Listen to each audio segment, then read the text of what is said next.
どうもよろしくお願いします。高倉和也です。ゴジラ怪獣の好きなところを語る動画、ゴジラ怪獣ここが好き。今回もよろしくお願いいたします。今回のテーマはゴロザウルスということで、東方怪獣の中でも正統派のように見えていたんというですね、ちょっと特殊な怪獣ではないかという、この怪獣のお話でございます。恐竜じゃないですからね。怪獣ですから。今回は概要編ということで、ゴロザウルスの主な登場作品、劇中での行動、そして特徴についてお話ししていきたいと思います。ということで、最後までよろしくお願いいたします。では、まずは主な登場作品のお話でございます。ゴロザウルスの初登場作品は、日本で制作されたキングコング主演映画、キングコングの逆襲ですね。キングコングといえばですね、原点となる1933年の映画キングコングにおけるですね、コングとティラノサウルスの対決シーンっていうのが有名でして、後々制作されていくキングコングのリメイク作品なんかでもですね、必ずと言っていいほどこの場面っていうのが再現されてますね。このキングコングの逆襲においてもですね、この場面は再現されてまして、コングと戦う恐竜役として登場したのがゴロザウルスなんですね。ストーリーのね、中心となるのはキングコングと、あとはこの映画で同じく初登場しました、機械仕掛けのコング、メカニコングなんですけれども、着ぐるみのね、出来栄えなんかもあってですね、強烈な印象を残したゴロザウルスは、東方怪獣の集結した作品、怪獣送信劇にも登場しています。この他ね、フィルムの再利用という形で、オール怪獣大進撃とか、あとゴジラ対ガイガン、あとテレビ番組での特撮番組とかですね。あとは小説なんかにも登場しております。それでは主な作品での劇中での行動についてお話をしていきます。キングコングの逆襲でのゴロザウルスは映画冒頭の舞台となるモンド島に生息する怪獣として登場します。キングコングと1対1で戦ったゴロザウルスは噛みつきとかですね、あと両足での飛び蹴り、カンガルーキックなどで応戦するんですけども、キングコングの方がね、怪力でやはり勝ってますので、その力でもう殴りつけられてしまって、最後は顎を裂かれて負けてしまいました。この最後はね、顎を裂かれて絶命するっていうこの筋書きもですね、原点であるキングコングへのオマージュではあるんですけれども、こと東方怪獣映画においてはですね、顎を裂かれたことで有名なアンギラス君に先駆けて、東方怪獣で最初に顎を裂かれたというですね、顎裂かれのパイオニアでもあるんですね。キングコングの逆襲におけるゴロザウルスの出番っていうのは、結局このモンド島での戦いだけなんですけれども、なぜかね、この映画の宣伝用の写真、スチル写真っていうんですかね。それにはですね、北極でキングコング、メカニコングとともにですね、三つどもえで戦っている写真っていうのもあるんですね。実際のところね、本編にね、そんなシーンはないんですよね。じゃあこれいつ撮ったんだっていうね。子供心に映画の本編に出てこないからね、わけがわからないわけですよ。こんな場面なかったじゃん。こんなのいつ撮ったのって。アイコラかなって。アイコラって今言わんけれどもね。そもそもね、北極自体にゴロザウルスも出現することすらないんですよね。ゴロザウルスってね、見るからに寒さには弱そうですから、実際出てきたとしてもあんまりね、俊敏には動けなかったでしょうけどね。なんていうんですかね、見るからに南国向きの怪獣というか、太陽の似合う顔してますからね。若い頃の石原裕次郎みたいな。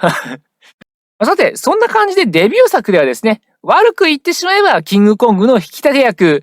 オマージュのための役柄というか、役どころとして登場したゴロザウルスなんですけれども、次の登場作品である怪獣送信劇ではですね、ゴジラやアンギラスなんかとともにですね、キングギドラと戦うという役どころになるんですね。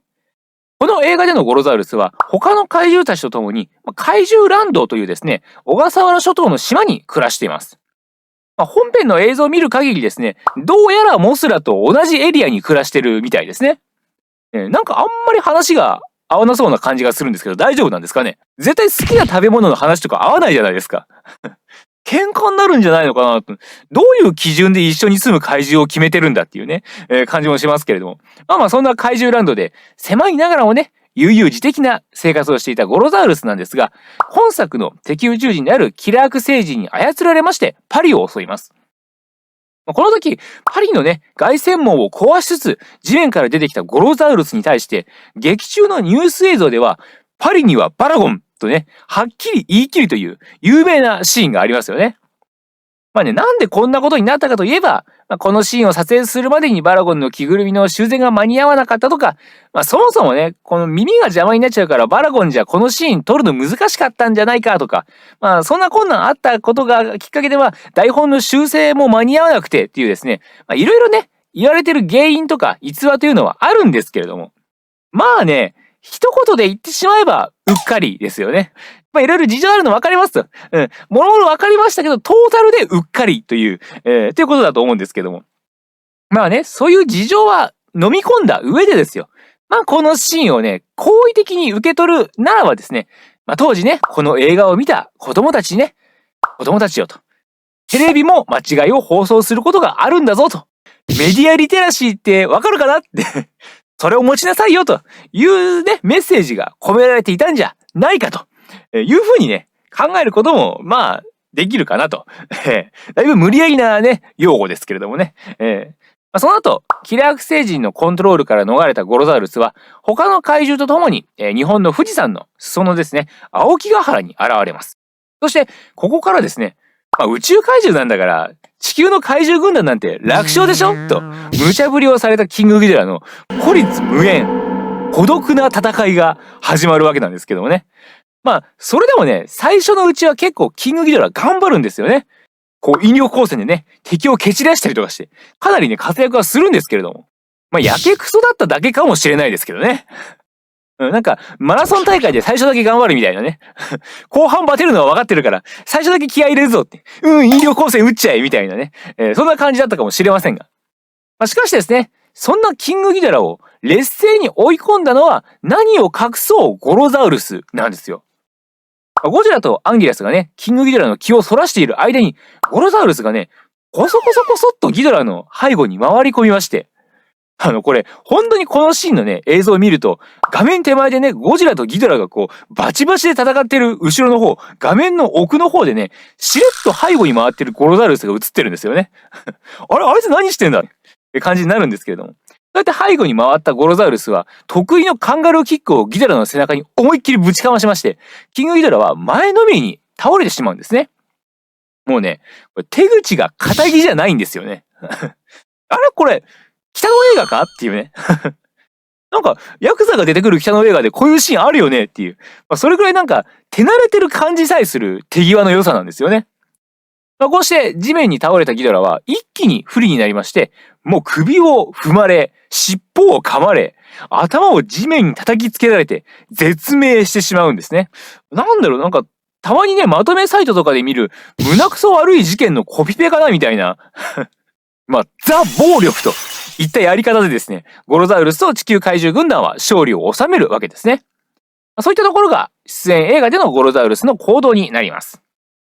さて、続いては、そんなゴロザウルスの特徴についてですね。冒頭お話ししたように、ゴロザウルスは一見正統派の怪獣のように見えて、実は東方怪獣界においてのかなりの異端児ではないかと思うんですね。ゴロザウルスはね、見た目はオーソドックスな二足歩行の恐竜型で、特殊な能力はなくてですね、肉弾戦を武器に戦います。恐竜モチーフの怪獣っていうのは、同じ二足歩行型のゴジラをはじめですね、翼竜型のラドンとかですね、割と定番のスタイルではありますし、もうちょっと範囲を広げてね、既存の生物の巨大化っていう見方でいればですね、カマキラスとか、クモンガといった、昆虫タイプの怪獣もいます。割と定番のスタイルですよね。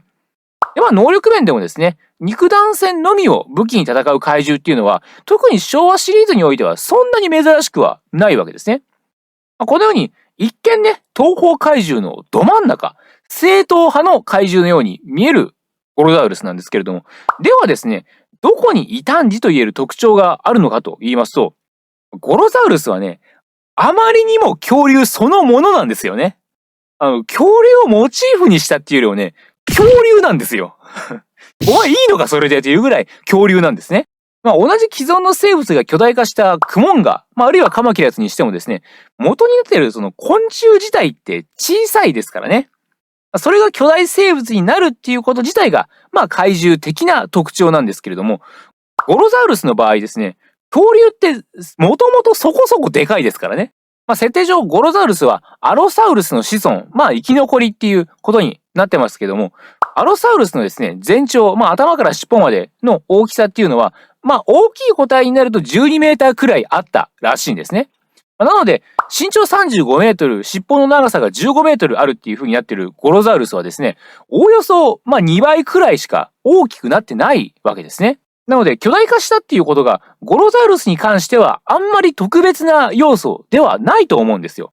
攻撃手段にしても、恐竜ができる範囲のことをそこまで逸脱しないことしかしてないわけですね。さすがにね、両足でのドロップキックを恐竜がしてたとはね、思えないですけども。一応なんか物理的にはできなくもないくらいのところをやってるわけですよね。そういった徹底的に恐竜という普通の生物としての要素を持ちながら、怪獣として他の火を吹くやつとかですね、空を飛んだりするやつらに混じってるっていうのが異端なんですよね。そうやってゴロザウルスが怪獣として成立しているのはなぜかといえばですね、やっぱり怪獣送信劇に出演したからだと思いますね。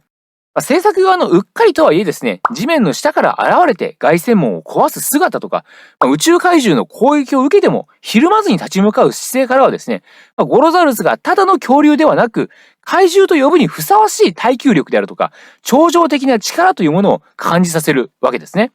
ちょっとね、逆説的というか、そういった言い方になるんですけれども、怪獣だから怪獣送信劇に出演したのではなくて、怪獣送信劇に出演したことで、ゴロザウルスは怪獣として成立することができたと言えるのではないかと思います。それはそれとしてシンプルに着ぐるみの造形がかっこいいからっていうのもね、大きいとは思いますけれども。やっぱね、怪獣見た目のかっこよさっていうのも大事ですから。人気商売ですからね、怪獣も。改めて見ると本当に表面の肌の質感とかね、あと大きくて長い尻尾とか、このバランス感覚とかね、すごくかっこいいですからね。ということでね、今回はそんな東方怪獣界の異端児、ゴロザウルスのお話でございました。最後までご覧いただきありがとうございました。ぜひとも高評価、チャンネル登録のほどよろしくお願いいたします。高倉和也でございました。ありがとうございました。